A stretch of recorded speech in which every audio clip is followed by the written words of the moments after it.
at some point you've got to gasp for air. And that's an erratic style of breathing that will throw you off your balance.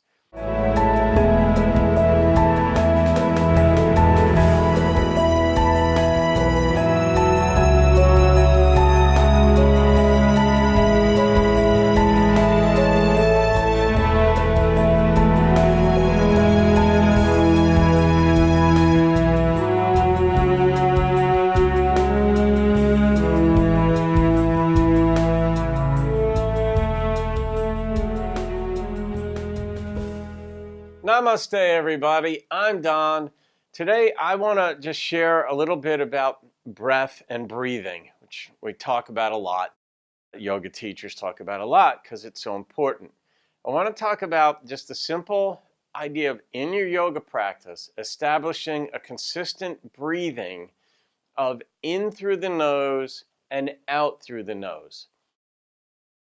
Sometimes an instructor might say, okay, take a deep cleansing breath. So you go in through the nose and you might exhale quickly, depending. And you could generate heat in the body depending on, different pace of breath and whether it's coming in through the nose, out through the mouth. There's different, fire breath, things like this.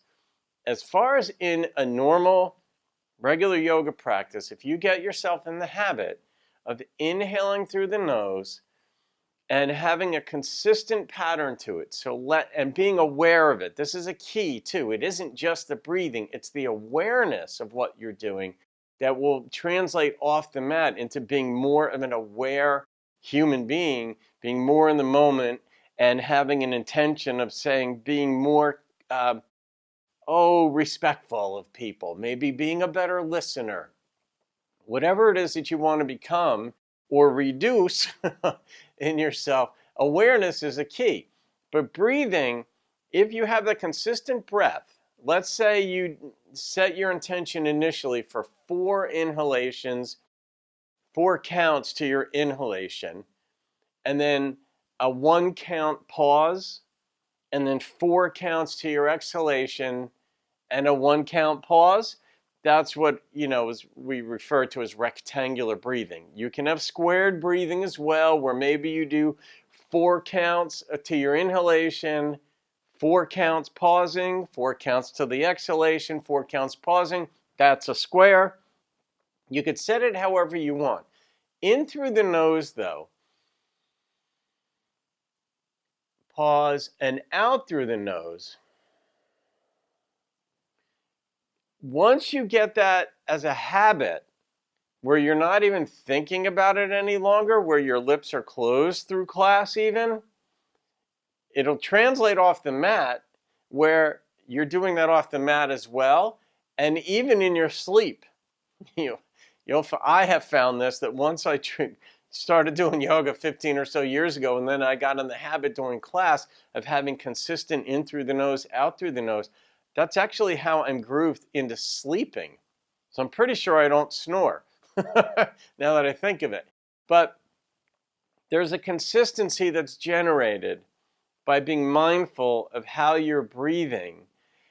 And it helps you because instead of having this jerky breath, you could call it, for lack of a better thing, where it's, erratic is a better word, where let's say you go into balancing postures, and the tendency of most people unfamiliar with breathing is to hold their breath going into a balancing posture because there's less initial physical movement going on within the chest cavity and so forth. But then at some point you've got to gasp for air. And that's an erratic style of breathing that will throw you off your balance. So to purposely set your breathing so it's consistent, even in challenging situations where you might make yourself be consistent, even though your body might be demanding more oxygen, you're able to experiment and try to get to the point where you're far more in control of what your body is demanding.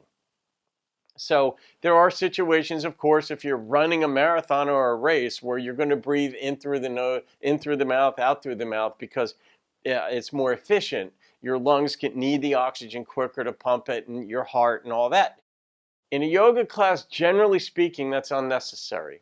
Some classes it is. You might need to take a full inhalation, but I present this to you because when you're mindful of the type of breathing you're doing, it's so personal that breath, you could go probably, depending on your weight, a month without eating food. It might be uncomfortable for a while, but you could certainly go a week without eating food. You could go a couple of days without water. You could probably even go a week without water, but you can only go a couple of minutes without oxygen, without air.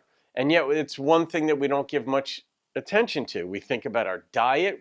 People have bottled water and they want to get 6 bottles a day or whatever their number is. But breathing, it's like, yeah, I just do it. And when you get control over your breathing, you'll find the way you think about other things in life will change.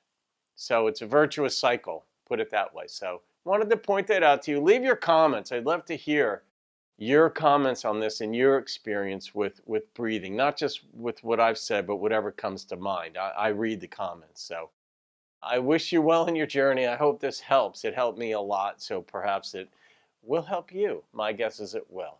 Have a wonderful day. Namaste.